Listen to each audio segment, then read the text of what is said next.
Seguimos con, con el tema del lugar de las raíces. Muy brevemente he sacado MATLAB para mostraros el concepto del lugar de las raíces, que es más bien relativa, o sea, es más bien sencillo, ¿vale? Voy a poner aquí, o sea, el lugar de las raíces, voy a resolver un problema de diseño de controladores con el lugar de las raíces más o menos sencillo. Tengo un sistema.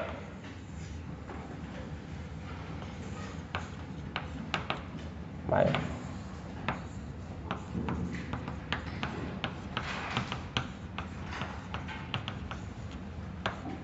Un sistema que me han dicho que tiene un comportamiento en torno al punto de operación descrito por una función de transferencia de tercer orden, con tres polos reales, polos en -1, -2 y -3. Y me piden diseñar un controlador proporcional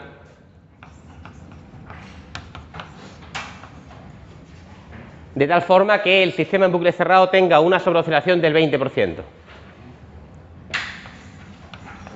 Cuando se dice esto, te están diciendo que el sistema en bucle cerrado, cuando sufra un escalón en la referencia, la salida debe comportarse como un sistema subabortiguado con sobreoscilación y la sobreoscilación sea igual al 20%. Si te están dando, digamos que cuando ponemos esto ya es suponiendo que entendemos que es el análisis del escalón del sistema en bucle cerrado.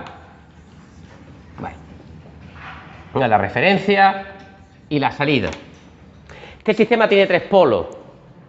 El sistema en bucle cerrado, ¿vale?, pues es igual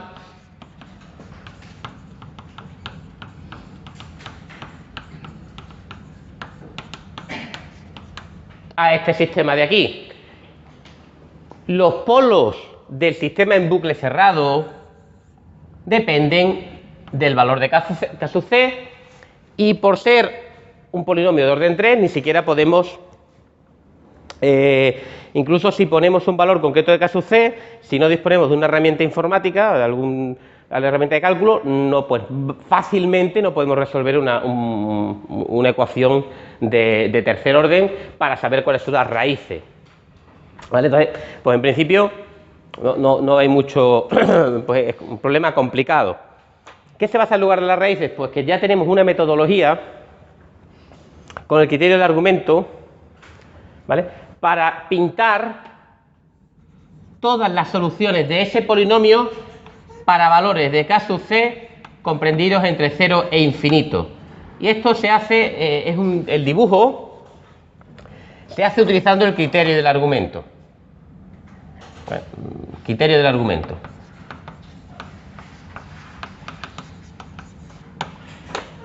El lugar de las raíces es un gráfico y muestra aquellos puntos del plano complejo para los cuales existe una ganancia que hace que ese polinomio tenga una raíz para ese punto del plano complejo. Obviamente hoy vamos a aprender a dibujarlo a mano, no a dibujarlo a mano, eso es demasiado pretencioso. Vamos a aprender a hacer un esbozo, ¿vale? Un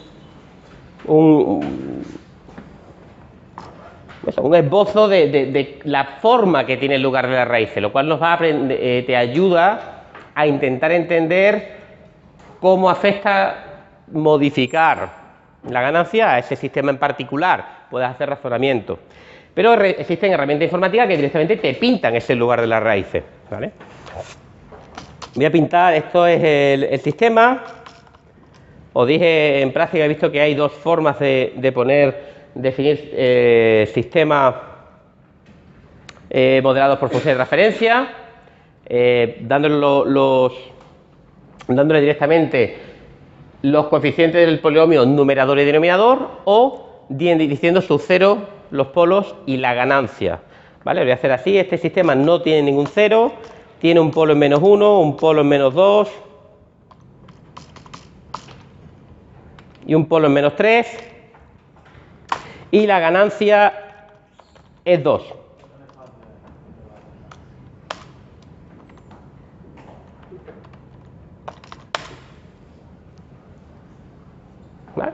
y la ganancia es 2. Uy.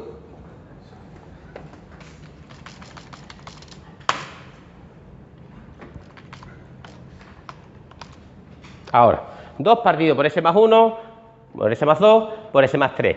MATLAB directamente tiene una herramienta que le proporcionas la función de transferencia y te pinta el lugar de las raíces para parámetros del controlador de 0 a infinito. MATLAB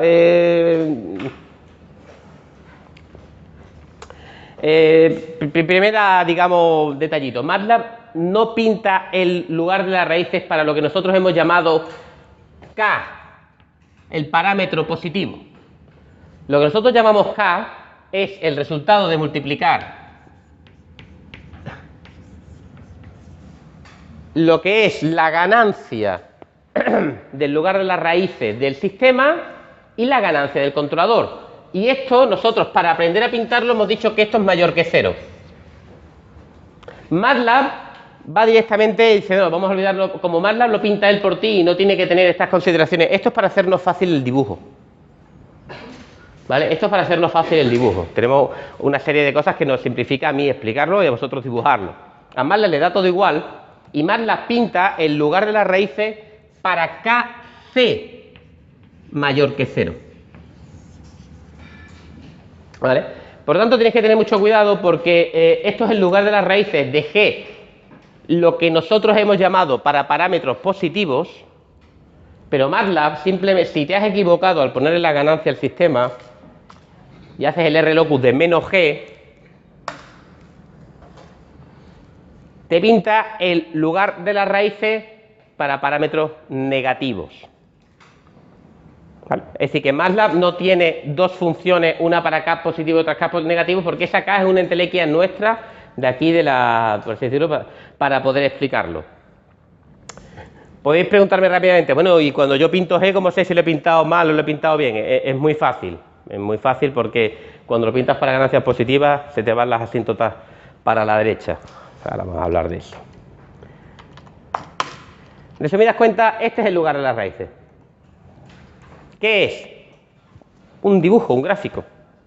Donde están los planos complejos y hay trazado una serie de segmentos, de líneas. Como veis aquí MATLAB las pinta de colores diferentes. Esta es una línea azul, esta es otra línea verde, esta es una línea roja. Eso representa la trayectoria de los polos del sistema cuando la ganancia va moviéndose desde 0 hasta infinito. Vamos a ver que si K sub C valiera 0, el sistema en bucle cerrado tendría los polos en menos 1, menos 2, menos 3. Y a medida que tú aumentas la ganancia del controlador, los polos se mueven, dependen de forma continua. Las raíces de este polinomio dependen de forma continua con Kc. Esto significa que si tienes Kc 0,75 y lo mueves a 0,76, las raíces se van a mover un poquito. O sea, una dependencia continua. ¿Vale? No de repente estabas moviendo por aquí y cuando pasas de 0,75 a 0,76 se te viene la raíz aquí. Eso no ocurre. ¿Vale? Entonces, para así decirlo, esto lo que tú estás viendo es cómo se mueven, es como se suele hablar, cómo se mueven los polos del sistema en bucle cerrado cuando tú aumentas la ganancia. ¿Cómo se mueven los polos del sistema en bucle cerrado cuando tú aumentas la ganancia? ¿Por qué explicamos el lugar de las raíces? Porque esto, para empezar, justifica y demuestra lo que hemos dicho que es una de las principales propiedades, o la principal propiedad de lo que hay que entender, que hace un controlador proporcional. Controlador proporcional, en general decíamos, cuando uno aumenta la ganancia del controlador, el sistema en bucle cerrado hace que para el mismo error la acción de control sea mayor.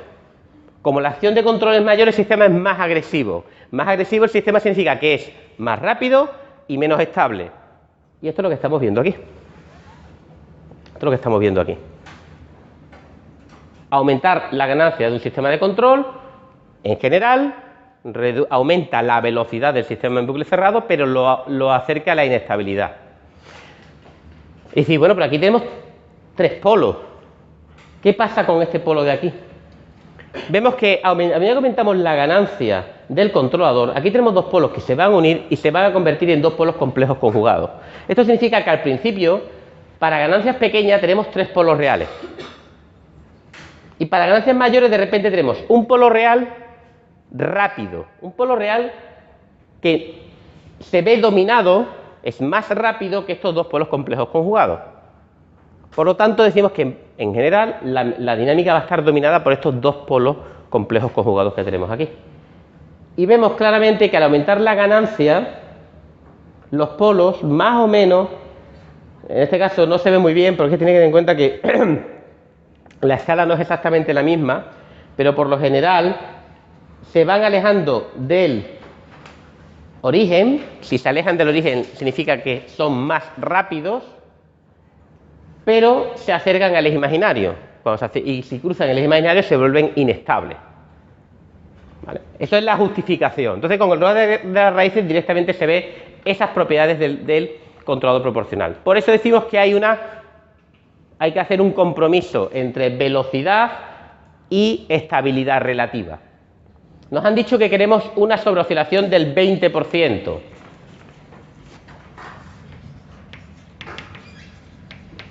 Una sobreoscilación del 20% significa que queremos un delta de 0,4559. Y esto es un alfa, un ángulo de 62,9 grados. Es decir, lo que nosotros queríamos es colocar para que... ¿cuál es la filosofía de lugar de raíces? Dice, bueno, yo no voy a poder obtener un 20% de forma exacta. Lo que sí puedo buscar es una ganancia de tal forma que estos dos polos estén en la posición que si ellos son dominantes y este polo está muy lejos, pues tendrían un 20%. Lo cual es mentira. Esto es como cuando tienes que calcular el volumen de la vaca y dices que es una esfera de radio 1. ¿Vale? A ver si me explico. Aquí vamos a seguir teniendo tres polos. Pero nosotros para diseñar vamos a suponer que solo nos vamos a fijar en los dos polos dominantes. Eso se llama suposición de dinámica dominante. ¿Por qué? Porque no hay otra forma de resolver estos problemas de forma analítica. No hay herramientas para resolver de forma analítica. Estos son problemas que matemáticamente no son fáciles de resolver, incluso para sistemas lineales. ¿Vale? ¿Y esto cómo se queda? Pues realmente dice, voy a resolverlo con el lugar de las raíces. Pinchas aquí y te sale un cuadrito. Y MATLAB te dice que de forma bastante amable te dice, mira, este punto que me has colocado aquí es un polo en la posición 0,283 más 3,821. Si fuera un par de polos complejos conjugados, como hemos hablado, su coeficiente de amortiguamiento sería menos 0,07. Su frecuencia natural sería 3,83. Y su sobreoscilación sería de 126, lo cual es mentira. Su sobreoscilación sería infinito porque es un polo inestable que está en el semiplano derecho. Pero todos esos cálculos que yo te he puesto aquí, ya están aquí puestos. Entonces, ¿qué consiste en encontrar resolver este problema? Yo pincho y digo, lo que estoy buscando es el punto, el polo complejo conjugado que tiene una sobreoscilación, que tendría una sobreoscilación del 20% si el sistema solo tuviera ese polo complejo conjugado. Vale, tenemos por aquí 19,9, 20,7. Vamos a dejar ahí. Más o menos. Como veis, la vas arrastrando, porque cuando tú lo arrastras, lo que estás es como modificando la ganancia. Y ahora te dice que este punto existe una ganancia para que yo pueda hacer que el sistema tenga aquí un polo. Si tiene aquí un polo, aquí va a haber otro, y este va a estar por aquí. Este va a estar por aquí. Bueno, pues ya sabemos dónde tendríamos que colocar un polo para tener una sobreoscilación del 20%. ¿Vale? En el examen, ¿cómo lo vais a hacer? Pues en el examen hay dos tipos de problemas, por así decirlo. Hay problemas en los que vais a tener que trazar el lugar de las raíces y hay problemas en los que os vamos a dar esto. Esto es que ya os lo vamos a dar trazado y vosotros tenéis que razonar sobre el dibujo. Si veis, cuando le decís que al MATLAB que os pinte una cuadrícula, os pinta una cuadrícula un poco rara. La cuadrícula que os pinta es que sabe que el 90% de las veces que tú estás pintando tu cuadro de la raíz estás intentando localizar unos polos complejos conjugados. Entonces lo que te da es una cuadrícula en el que aquí tienes coeficiente de amortiguamiento. Recordar que un coeficiente de amortiguamiento concreto te da un ángulo concreto. Todos los que tienen un coeficiente de amortiguamiento de 0,6, que más o menos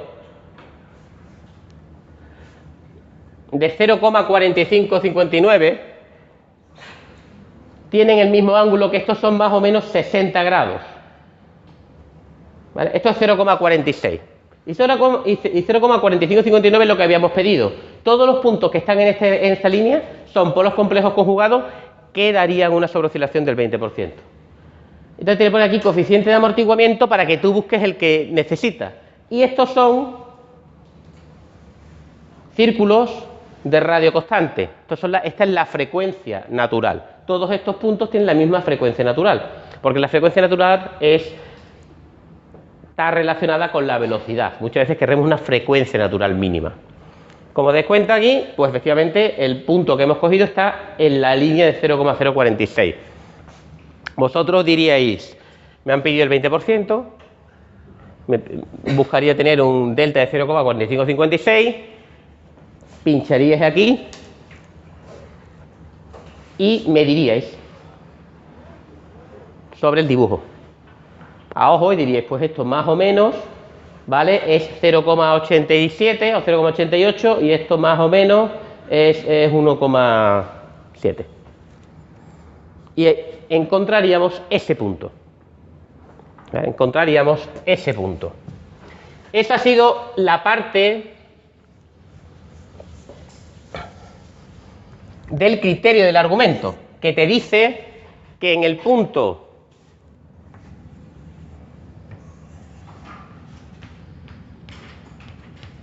menos 0,87, 1,6,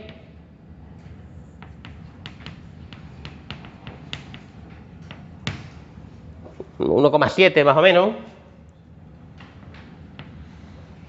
en ese punto existe una KC que hace que el sistema tenga ese polo. Para terminar el diseño hay que encontrar esa ganancia. Y para esto es para lo que vale el criterio del módulo.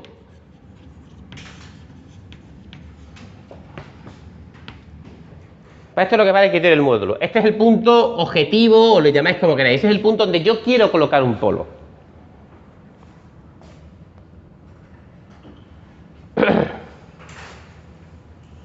El criterio del módulo lo que te dice es que el módulo del parámetro se puede calcular como la inversa del módulo de la función de transferencia particularizada en ese punto.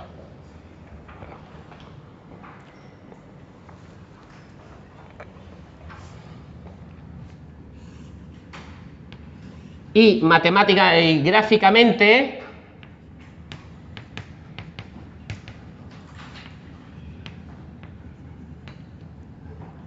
¿vale? Esto es igual a 1 partido por 1 partido por M1 por M2 por M3, donde M1, M2 y M3 son los módulos de los vectores que unen el polo concreto que estás estudiando del sistema en bucle abierto con la posición del polo donde lo quieres colocar.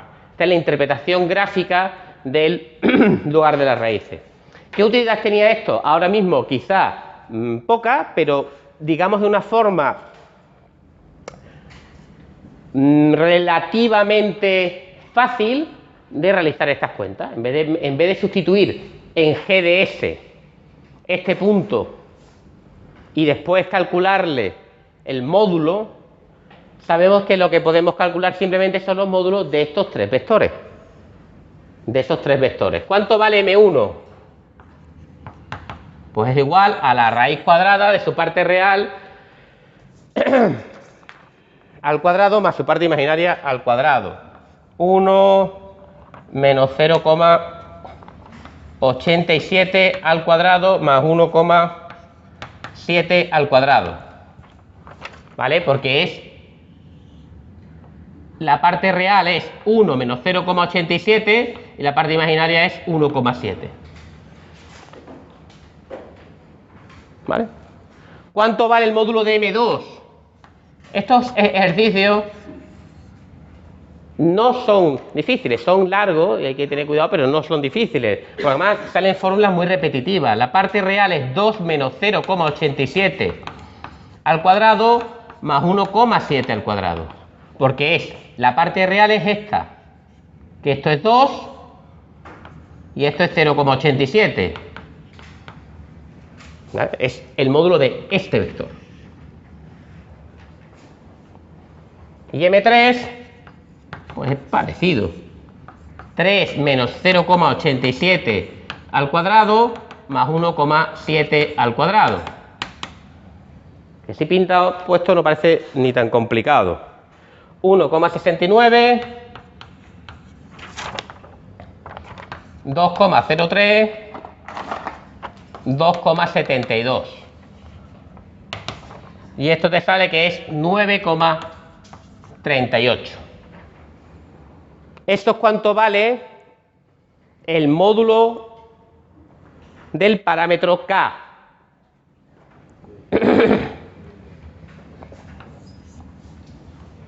9,38. Y K es K sub C por KLR.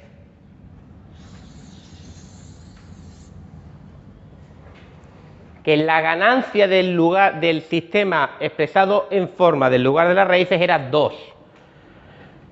Lo que implica que esto es igual a 9,38. La ganancia del controlador pues es 4, pico, 4,69.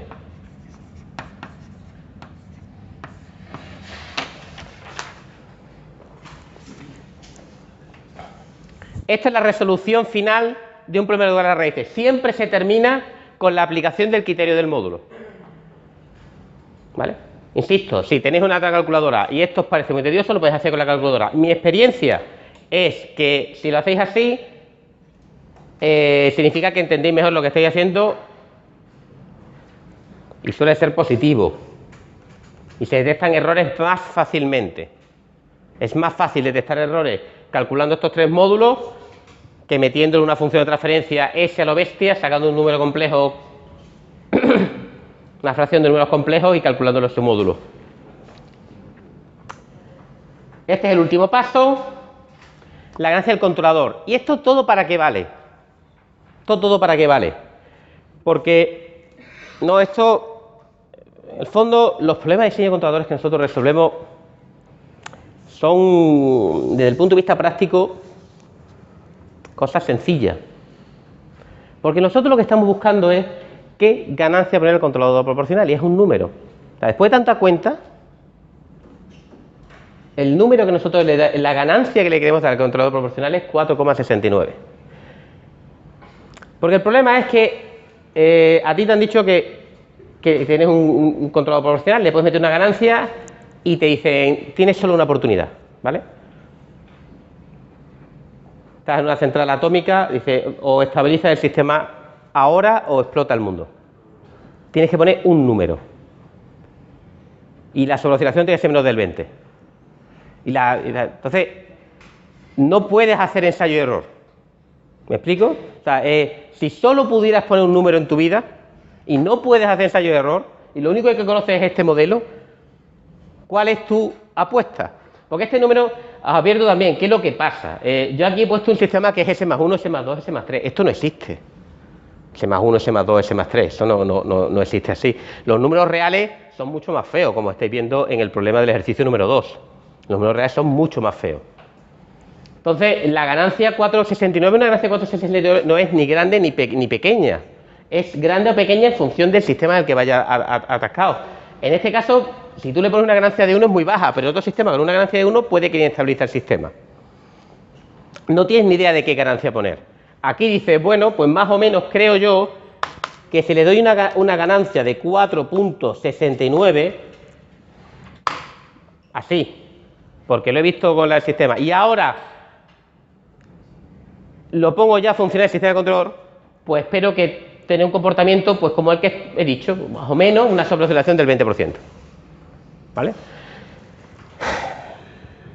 El sistema en bucle cerrado es igual a K sub C por G partido por 1 más K sub C por G. Y sí, MATLAB puede hacer esto. ¿Vale? Tiene algunos problemas, hay otra forma de hacerlo un poquito mejor, se vuelve un poquito loco.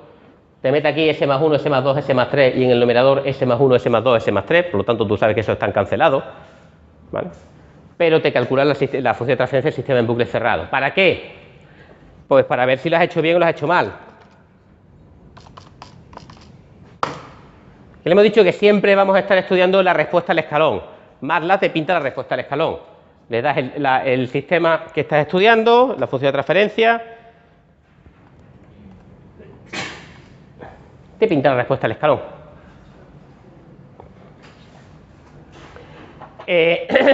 Y ahora pues habría que ver cómo lo ha hecho de mal. Esto es un poco, entre comillas, pues si no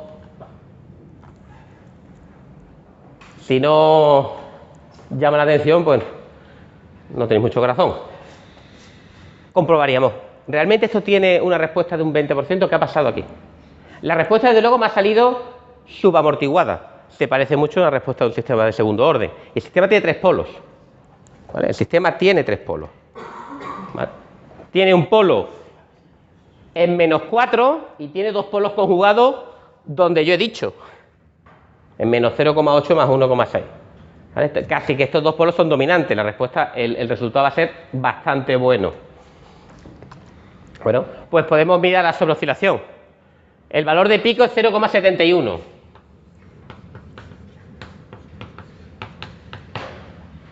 El valor de régimen permanente es 0,61.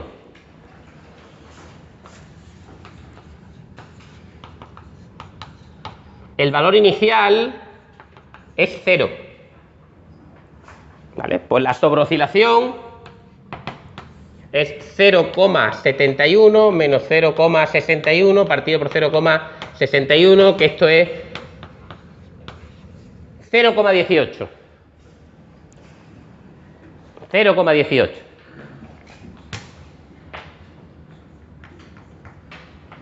Que no es el 20% que yo he pedido. No es el 20% que yo he pedido. Oscilación, lo que me he pasado por el salto, me da la sobreoscilación. ¿Por qué no es un 20% clavado? No es un 20% exacto porque tengo un polo en -4,8. No tengo la respuesta a un sistema de segundo orden, tengo la respuesta a un sistema de tercer orden, un polo real y 2 polos complejos conjugados. Lo que ocurre es que es bastante aproximado. Yo quería 0,2 y me sale como 0,18. Yo quiero un 20% y tengo un 18% de sobreoscilación. Bueno, pues si tuvieras que salvar el mundo, lo hubieras salvado. ¿Vale? No es una mala aproximación. En la realidad, lo que suele ocurrir es algo parecido. Tú lo que necesitas es tener, cuando vas a cerrar un lazo, necesitas un primer valor. Necesitas un primer valor. Porque tú no sabes si 4 es alto o es pequeño. Una vez que pones ese primer valor, ya haces la sintonización fina. La sintonización fina es en la planta real. Ya lo mueves lo que te hace falta para, ¿vale?, resintonizarlo y dejarlo como tú quieras. Si realmente es tan importante que sea un 20%, si realmente es tan importante que fuera un 20%, pues en vez de poner K sub C 4,7, pues podríamos probar K sub C igual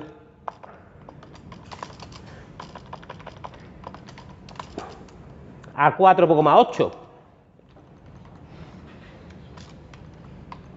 ¿Vale? Entonces lo subes un poquito con la planta real y ves que lo que ha ocurrido es que aumenta un poquito la sobreoscilación. Y ya vas jugando en la planta real hasta que lo sintonizas bien. Pero lo importante es partir de un número bueno, porque si tú le colocas K sub C igual a 10, por ejemplo,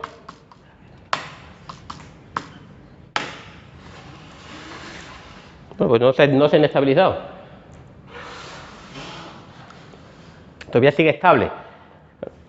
te sale una sobreoscilación mucho más alta. Antes o después se te hará inestable. Bueno, pues ese es el concepto del lugar de las raíces, la definición y para qué lo vamos a utilizar. En particular, este sería el procedimiento para diseñar un controlador proporcional, que es para lo que nace al principio. Nace únicamente como el estudio del efecto de modificar una ganancia. Después aprenderemos a que también se puede utilizar este método para diseñar otros controladores, en particular con términos derivativos e integrales. Y lo que vamos a aprender hoy rápidamente es el otro tipo de ejercicio que hay, que es cómo puedo yo a mano, ¿vale?, pintar algo que se parezca a esto, sin tener MATLAB. ¿Cómo puedo yo a mano pintar algo que se parezca a esto? Que normalmente se utiliza para razonar, ¿vale? Uno utiliza el lugar de raíces para razonar. ¿Dudas?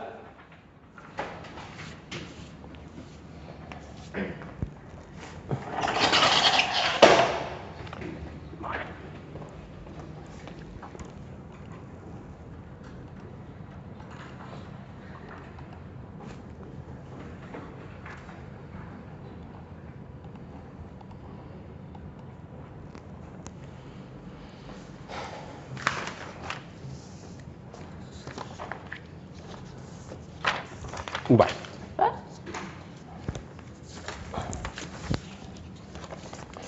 Pues trazado o esbozo a mano del lugar de las raíces.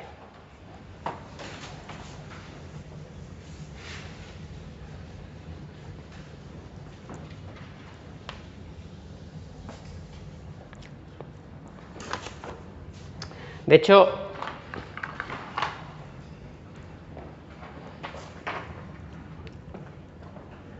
para parámetros positivos, el primer paso para trazar a mano el lugar de las raíces siempre haremos el mismo, que es expresar g de s en forma de lugar de las raíces, ¿vale?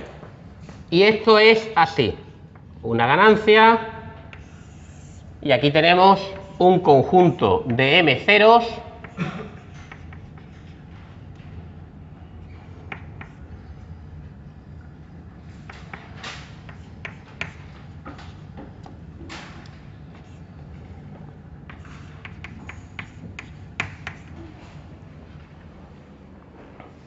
y un conjunto de n polos. Esta es la forma del lugar de las raíces y es la que esto simplemente, digo lo mismo, esta lo que llamamos una factorización. Esta factorización la escogemos así porque nos simplifica o nos permite trazar el lugar de las raíces de una manera más o menos fácil. Es especial para el trazado a mano. Si estás con MATLAB no hace falta ponerlo así, ¿vale? Le da la función de referencia. En cualquier forma te pinta el lugar de las raíces, pues no tiene ese problema, ¿vale? Pero para hacerlo a mano sí tienes que empezar a hacer esto. Llamamos K a K sub C por KLR. Llamamos el numerador, pues justamente a todos esos factores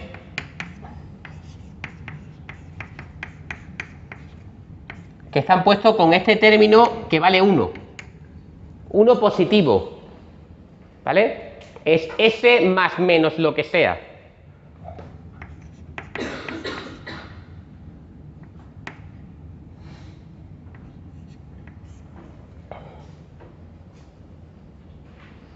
El trazado se hace con el criterio del argumento, que el criterio del argumento lo que te dice es que el argumento, para que un punto pertenezca al lugar de las raíces del sistema, das cuenta que es una propiedad sistémica. Solo depende del sistema, no depende del controlador, una cosa propia. De la posición de sus polos y de sus ceros, de su ganancia, de cualquier. De su, digamos, de su dinámica. El criterio del argumento lo que dice es que el argumento de la función de transferencia particularizada en el punto que estás estudiando tiene que ser igual a 180 grados más menos, ¿no? Más menos cualquiera de sus variantes periódicas. Esto es el criterio del argumento para k mayores que 0. El criterio del argumento y por lo tanto el trazado cambia para k menor que 0. Esto cambia el dibujo como habéis visto en MATLAB, que este año no lo vamos a utilizar. ¿Por qué? Bueno, pues en general vamos a centrarnos en este, porque para sistemas que son estables, para sistemas con integradores, para sistemas, la mayor parte de los sistemas de interés, sistemas, por así decirlo, con comportamiento sencillo, este es el lugar de las raíces que representa un lazo de estabilización, un lazo de realimentación con estabilizante. Es decir, que si pusieras ¿de qué depende este signo?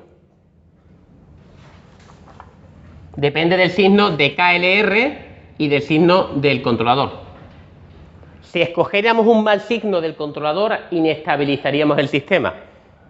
¿Vale? Si escogemos bien el signo, normalmente nos da un lazo de realimentación positivo. Dicho esto, esto simplemente no lo vamos a pintar, nos quedamos aquí. Esto, pues, algunas consideraciones. ¿Cuántos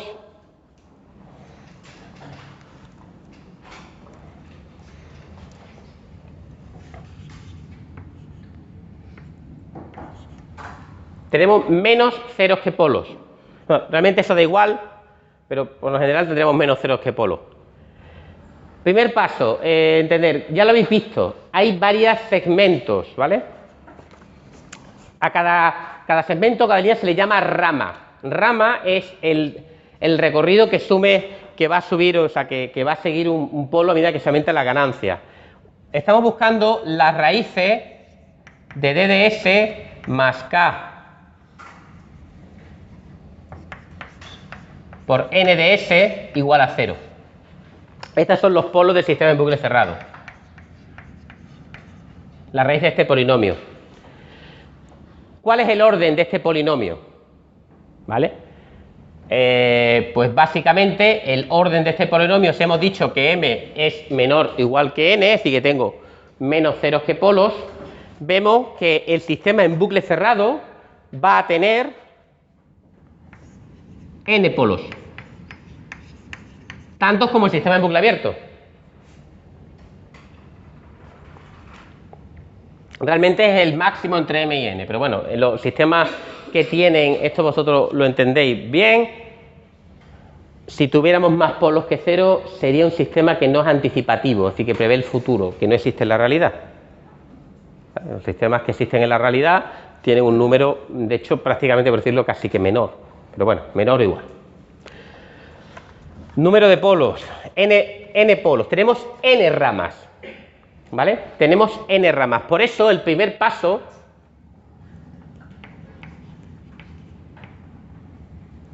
es pintar los polos del sistema en bucle abierto. ¿Qué es eso? Mira, pues muy fácil. ¿Qué ocurre cuando k es igual a 0? Cuando k es igual a 0, los polos del sistema en bucle cerrado son los polos del sistema en bucle abierto. ¿Vale? Porque si k vale 0, lo que estoy buscando es DDS más 0 por NDS igual a 0.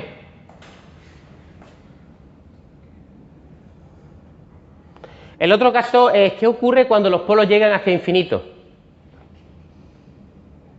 ¿Qué ocurre si k tiende hacia infinito? Vale. Una forma de ver esto es pensar que tengo 1 partido por k por DDS más NDS igual a 0.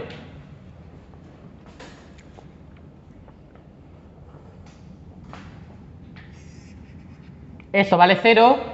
Los polos del sistema en bucle cerrado tienden a los ceros del sistema en bucle abierto. Cuando la ganancia tiende hacia infinito, las raíces de este polinomio tienden a las raíces del polinomio NDS, que es el numerador, es decir, que tienden a los ceros del sistema en bucle abierto. Y ahora lo primero dice, bueno, ¿qué pasa si tengo 7 polos y 3 ceros? Ahora vamos a ver qué pasa con 3 de ellos, van a ir a los ceros, los otros 4 vamos a ver lo que pasa con ellos. Por cada polo vamos a tener una rama. Y el primer paso, pues como he dicho, es pintarlo. Tengo este sistema.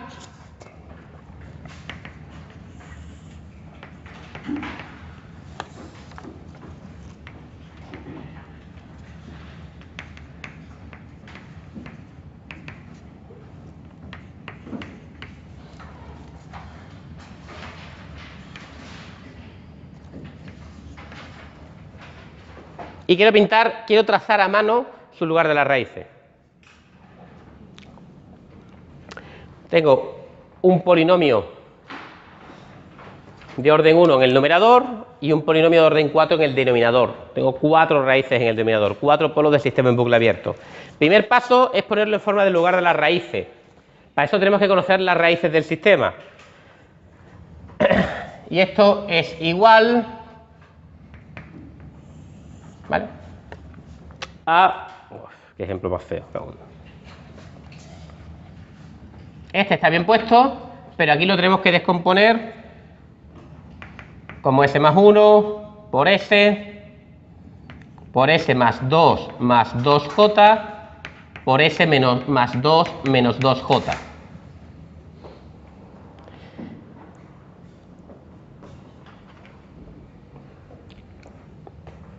Este caso que no me gusta, pero ha salido así, pues bueno.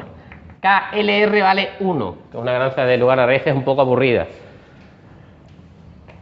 El numerador es igual a S más 3.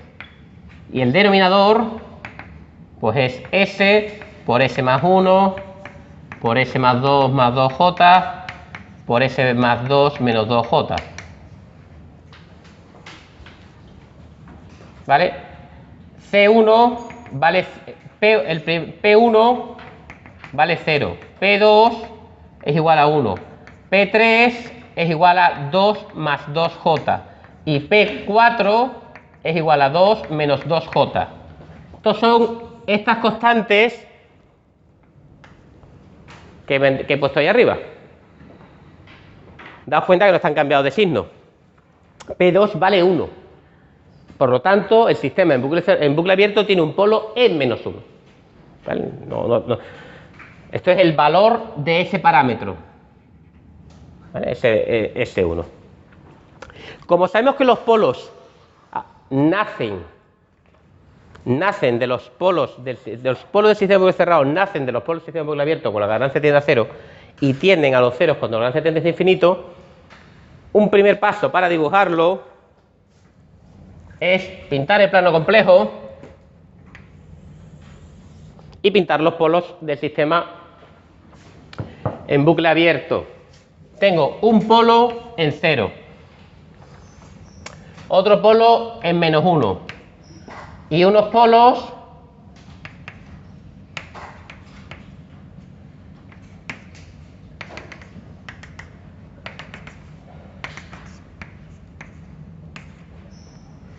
en menos 2 más menos 2J. Y uno los pinta. De ahí, cuando la ganancia vale 0,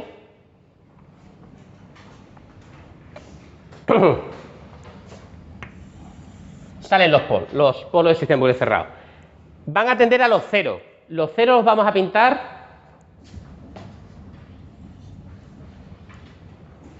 con un círculo. Los ceros del sistema en bucle abierto. También sabemos que los ceros del sistema en bucle abierto son iguales a los ceros del sistema en bucle cerrado. ¿Vale? Esos coinciden.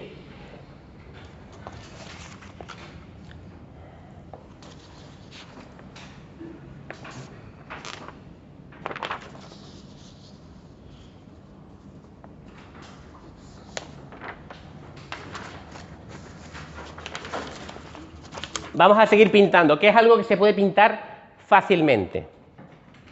¿Vale? Una cosa que se puede pintar fácilmente es lo que sería los puntos del eje real que pertenecen al lugar de las raíces. Los puntos del eje real que pertenecen al lugar de las raíces. Por ejemplo, este punto de aquí. ¿Vale?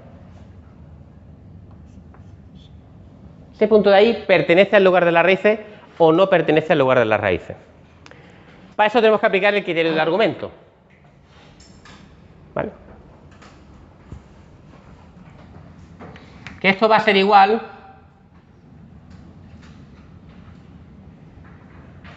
a la aportación del 0 de 1 menos la aportación de P sub 1 menos la aportación en ángulo de P sub 2 menos la aportación en ángulo de P sub 3 menos la aportación en ángulo de P sub 4. ¿Qué es eso de la aportación en ángulo?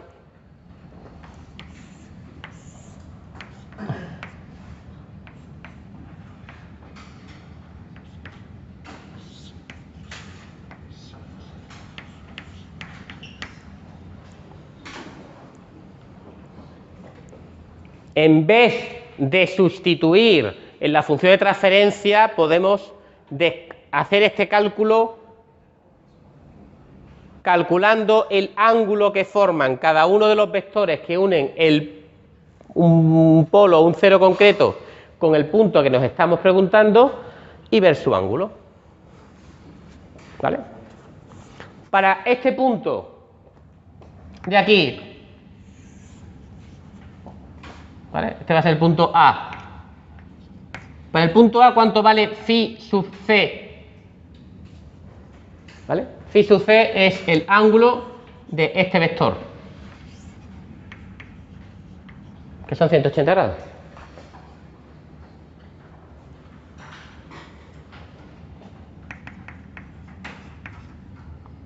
¿Cuánto vale phi sub p1? Es el ángulo del vector que une el polo en cero con el punto que estoy estudiando, que si no lo veis son 180 grados. ¿Y el del polo en menos 1? 180 grados.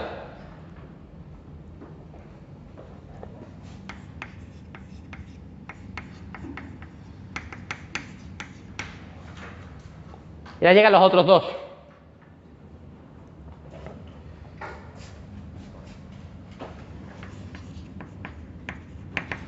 El tercer polo es este. Y este ángulo de aquí, phi sub P3.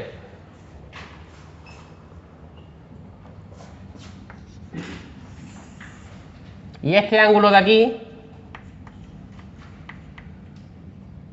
es phi sub P4.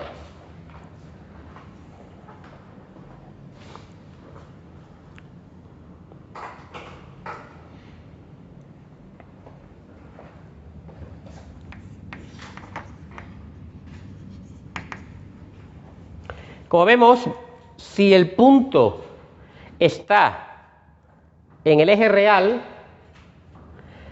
la aportación de ceros y polos reales o es 180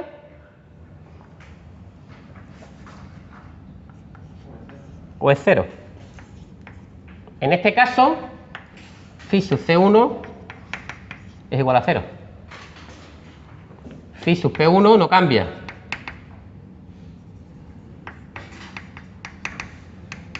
...180, phi sub P2 es igual a 180... y aquí tenemos phi sub P3 y phi sub P4, que son estos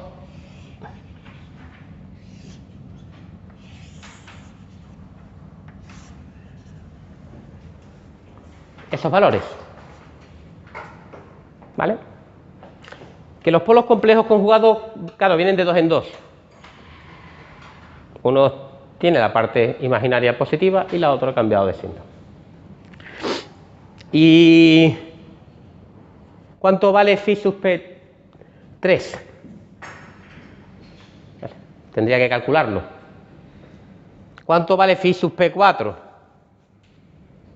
Tendría que calcularlo. ¿Cuánto vale phi sub P3 más phi sub P4?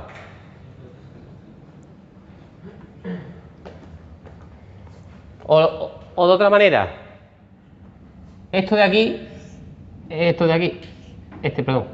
ahí es, sí, este de aquí es este de aquí, y este de aquí es este de aquí.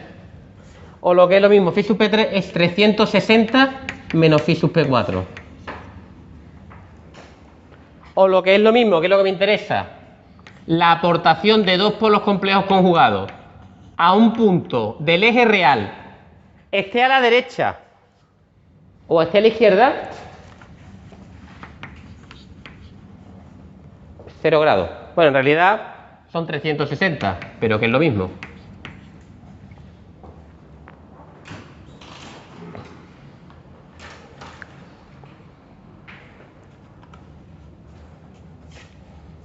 O sea, esto más esto, 0 o 360. Entonces, el punto A pertenece al lugar de las raíces. 180 más 180, 360, más, que es como si fuera 0, más 180, pues 180, más 360, que es como si fuera 0, 180. 180 más n veces 360. Este punto pertenece al lugar de la raíz.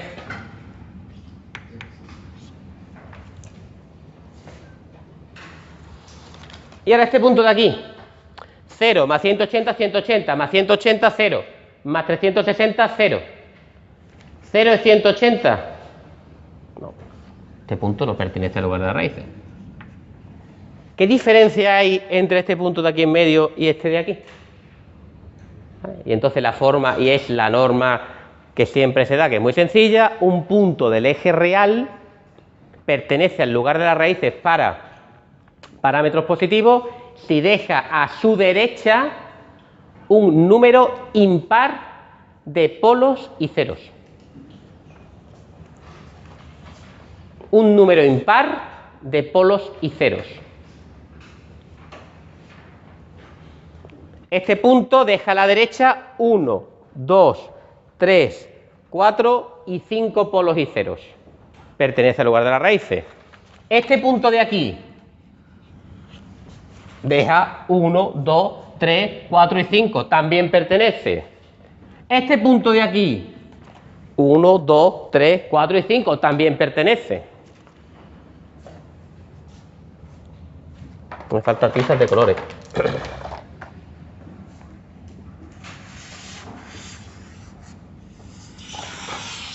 Cualquier punto que cojáis en esa rama va a dejar a su derecha 5 polos y ceros. 5 polos o ceros. Este punto que hay aquí deja a su derecha 1, 2, 3, 4. No pertenece. Este punto, ¿cuántos deja? 1 y 2. No pertenece. Este punto, ¿cuántos deja? 1. Sí pertenece. Este también. Este también.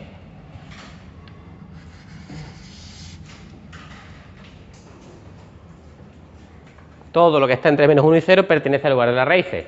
Y a la derecha, ¿cuántos deja a la derecha? 0. 0 par. No pertenece. Todos estos puntos pertenecen al lugar de las raíces. ¿El Fisur 4 dónde estaba? Este es el... Este es, ¿no? Es el ángulo que... Perdón. ¿No? Yo tengo un polo, lo uno al punto y el ángulo con el eje, el ángulo de ese vector medido sobre el eje real. Bueno, pues no sé lo que va a ocurrir, pero eso, para cualquier punto, todos estos puntos pertenecen al lugar de la raíz.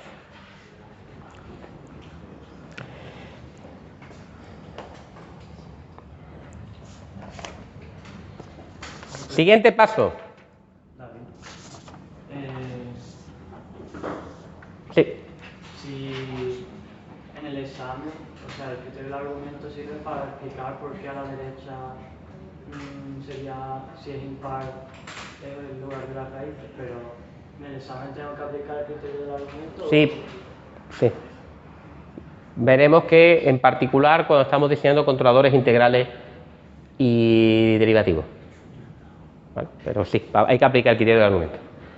Esto también te lo puedes saber de memoria, lo puedes deducir si no te acuerdas. ¿Qué es lo que va a ocurrir aquí?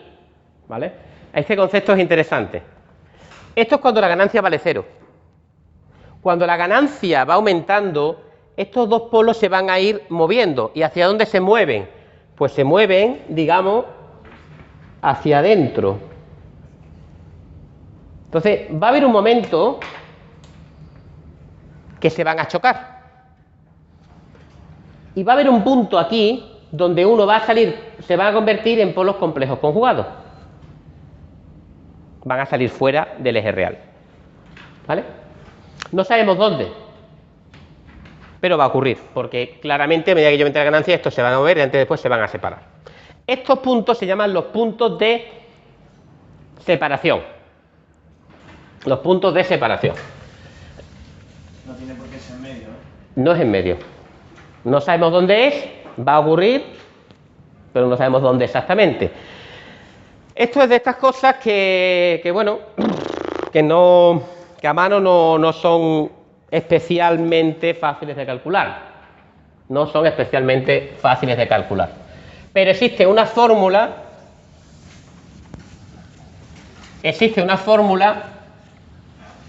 para que nos diga exactamente en qué punto se van a separar. ¿En qué punto se van a separar? Tiene que ver con que en ese punto concreto existe un valor de la ganancia para el cual el sistema en bucle cerrado tiene dos polos ahí.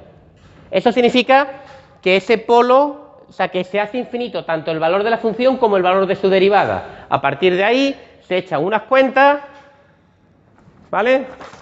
Y se llega a que los puntos de separación y de ingreso, voy a llamar SI, cumplen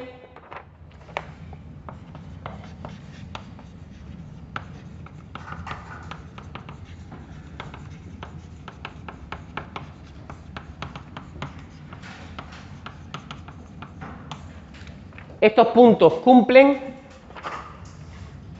que la derivada que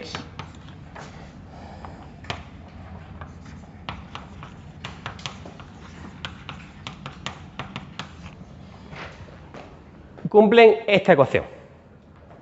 Son las raíces de ese polinomio. Este polinomio es la derivada respecto a S. Tengo un polinomio en S, pues su derivada con respecto a S.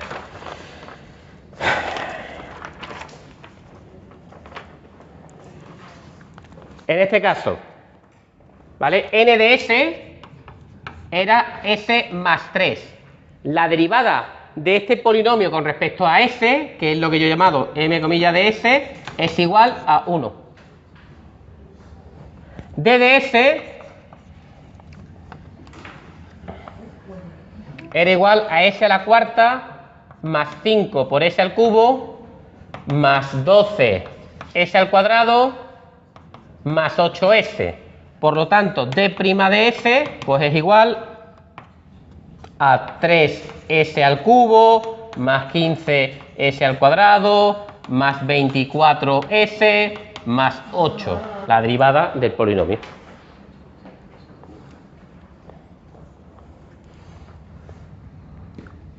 ¿Cuánto vale este polinomio? Sería 4 ¿Vale? Pues multiplico este por este, le resto este por este y me sale un polinomio. ¿Sí? ¿Nos faltaría la derivada del denominador? No, estos son polinomios, no tienen ¿qué denominador? Vamos a la derivada de b. ¿Perdona?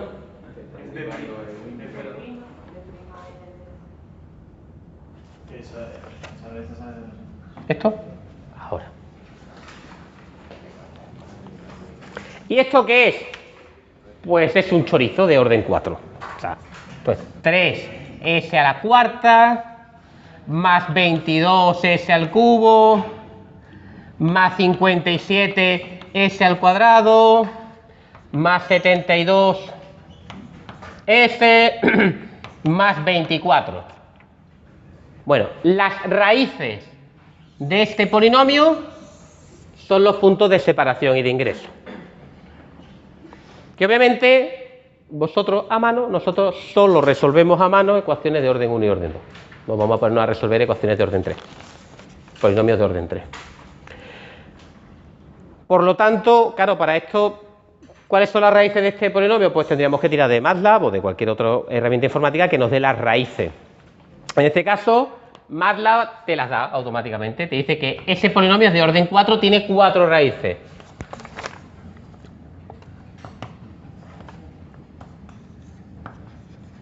Menos 3,91. Menos 1,46 más 1,42J. Menos 1,46 menos 1,42J. Y S sub 4 es igual a menos 0,49.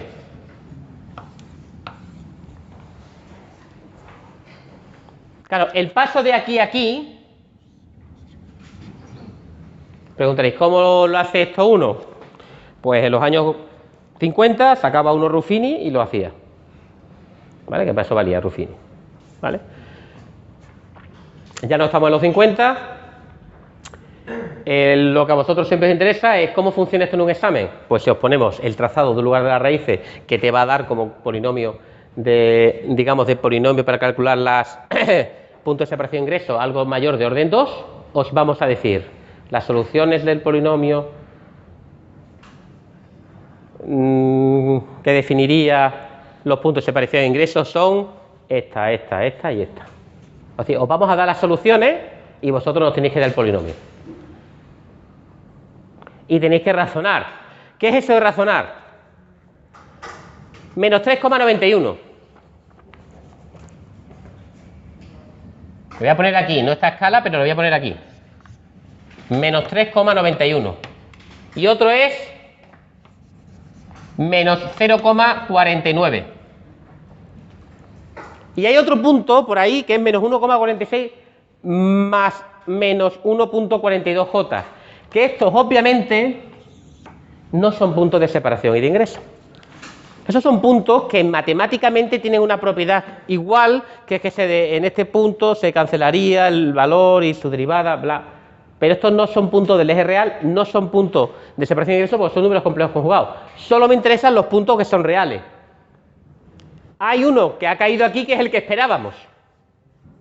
Este lo esperábamos.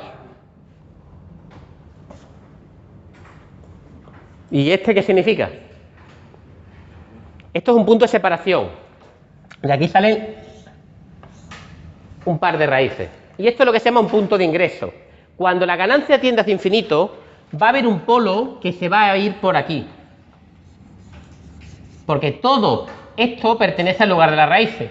Pero también nos han dicho que cuando la ganancia tiende hacia infinito, hay polos que tienden a los ceros del sistema en bucle abierto. O lo que es lo mismo, por aquí va a venir una rama, dos ramas, se van a encontrar en este punto y se van a separar. Es un punto de ingreso de dos ramas que para un determinado valor de la ganancia dan valores complejos conjugados. Cuando aumenta un poquito la ganancia se convierten en dos puntos reales y cuando aumenta un poquito más la ganancia esos puntos reales se separan cada uno en una dirección del eje real, porque uno va a irse hacia menos infinito y el otro se va a ir hacia menos 3. Y cuadra. Tengo dos puntos, un punto de separación y un punto de ingreso.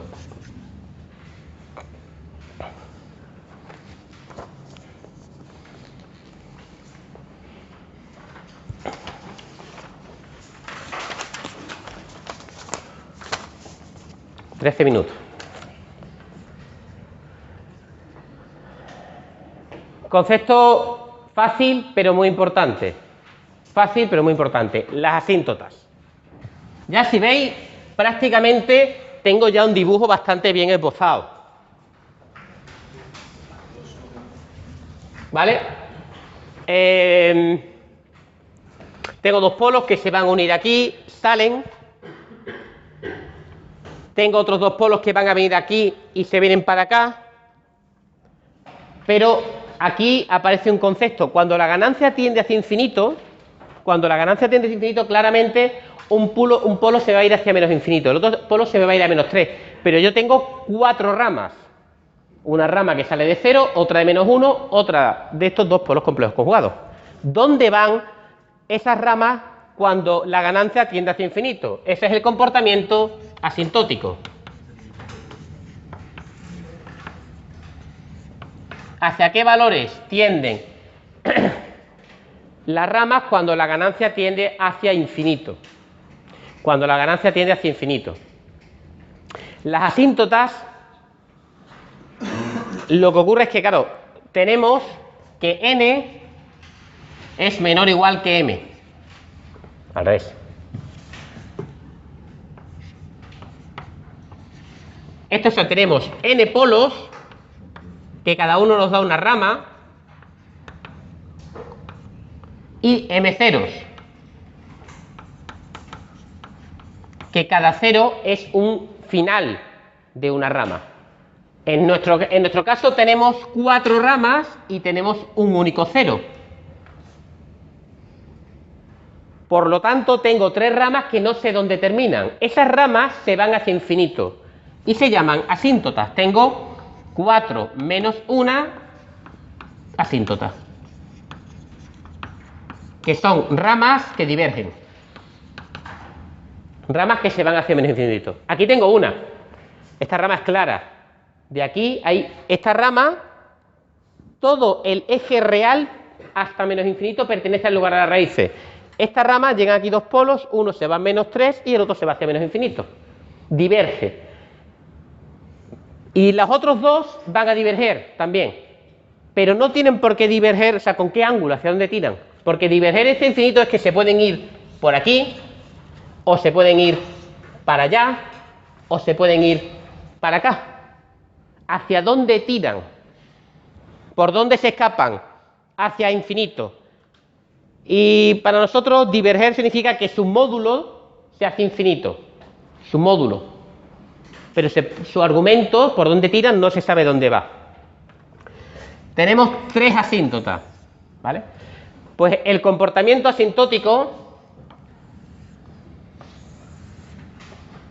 depende de n menos m.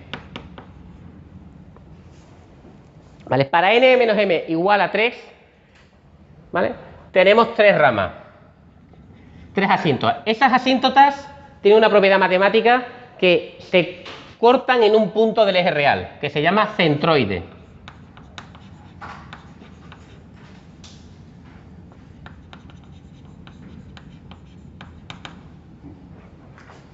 ¿Vale? Pues cuando tengo 3 asíntotas seguras, una se va con un ángulo de 180 grados. Y otras 2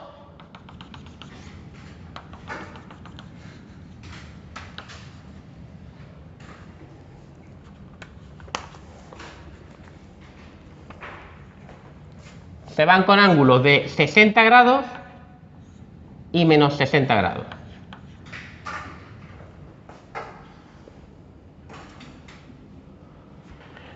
Lo que me está diciendo es que tengo aquí 3 polos que no sé dónde se van a ir. Pues esos polos en el infinito van a irse a las asíntotas que están en más 60 menos 60 grados. Más 60 menos 60 grados. Y puedes pintar la asíntota, el comportamiento asintótico es una recta dada por una pendiente y un punto. Ese punto es el centroide. ¿Vale?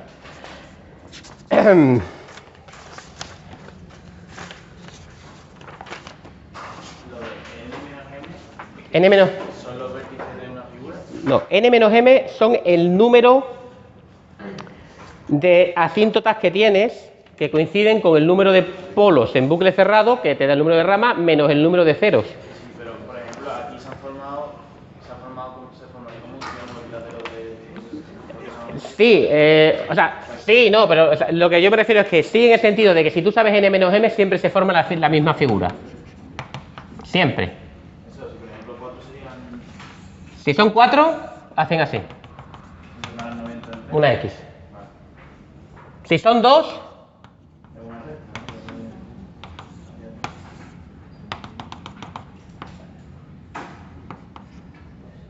es así. ¿Vale? Y esto siempre es igual. Esto siempre es igual. Si n menos m es igual a 3, siempre tiene esta forma las asíntotas. Si n menos m es igual a 2, siempre tiene esta forma estas asíntotas. Esto ya lo hemos visto. ¿Vale? En el ejemplo donde poníamos dos polos reales, veíamos que se iban hacia más menos infinito, con un valor real concreto. ¿Vale? Ya hemos visto el n menos m igual a 2. Este es 4 y el 1, pues el 1 es una tontería.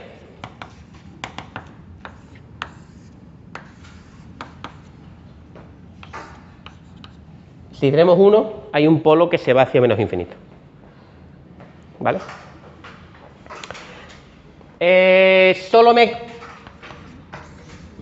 Para pintarlo a mano, los ángulos de las asíntotas no los sabemos de memoria. Yo esto me lo sé de memoria.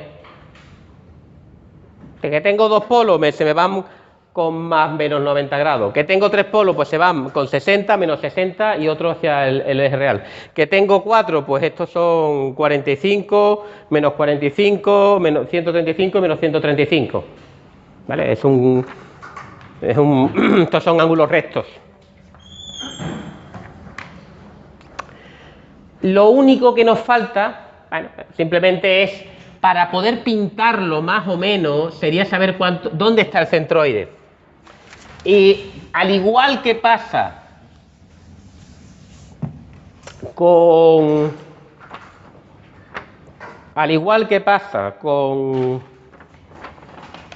los puntos de separación y de ingreso, hay cosas que lo puedo justificar. Esto lo podría justificar, esto es fácil de entender. Esto es fácil de justificar. De hecho, si razonáis, veréis que tiene cierto sentido. El centroide no. El centroide pues simplemente es una fórmula que os damos y os aprendéis de memoria. ¿Vale? El centroide se calcula en función de ¿qué?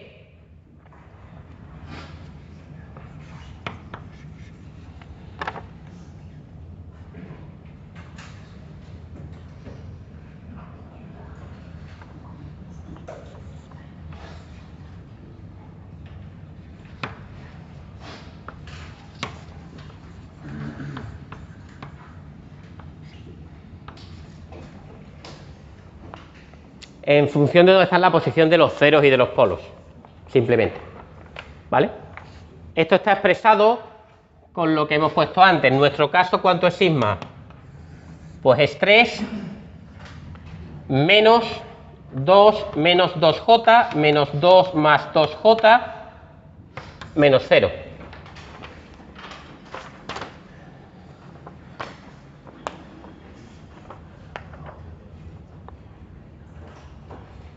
Menos 1, ¿no? Hay otro en menos 1. Ahí está. Partido por n menos m, que es 3. Daos cuenta que aunque aquí aparecen elementos que son complejos,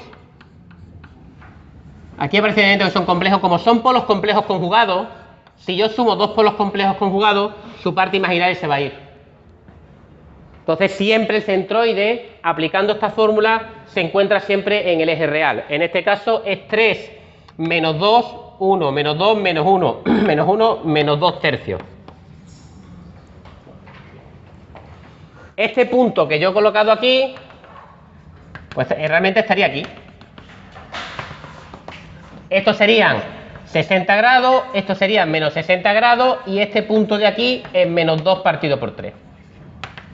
¿Qué significa la centroide? Pues yo ya más o menos lo veo claro, ¿eh? Estos dos puntos se chocan, se separan y cada uno de ellos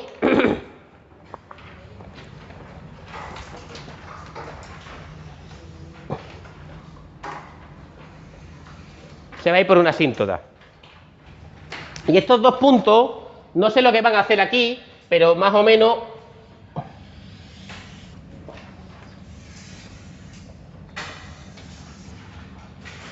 van a irse hacia atrás, se van a encontrar, uno se va a ir hacia menos 3 y el otro hacia menos infinito. Y eso más o menos es la forma que va a tener. el lugar de la raíz.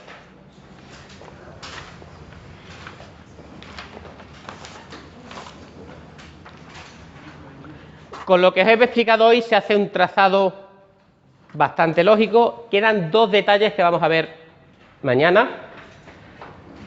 Quedan dos detallitos más, que suele ser interesante para dibujarlo. ¿Vale? Que es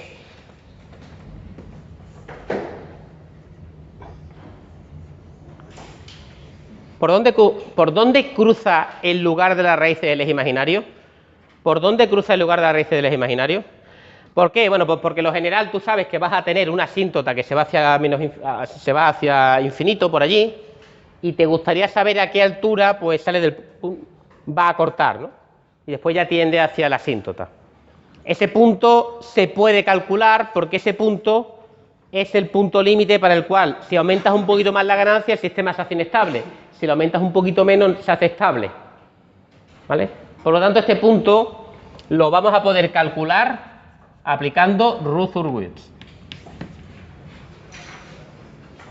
Es un punto crítico. Y por otro lado, este es bastante menos útil, pero nos podríamos preguntar, ¿esto es así? ¿Por qué no es así?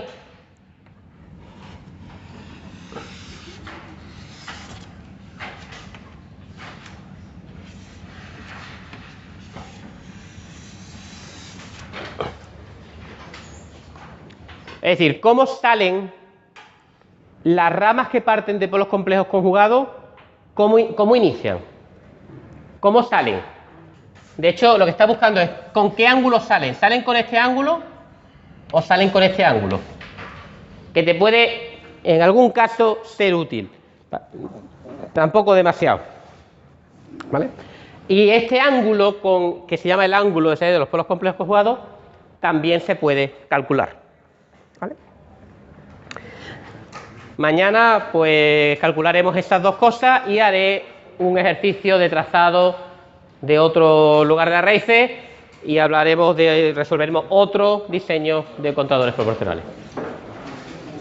¿Dudas? Lo dejamos aquí.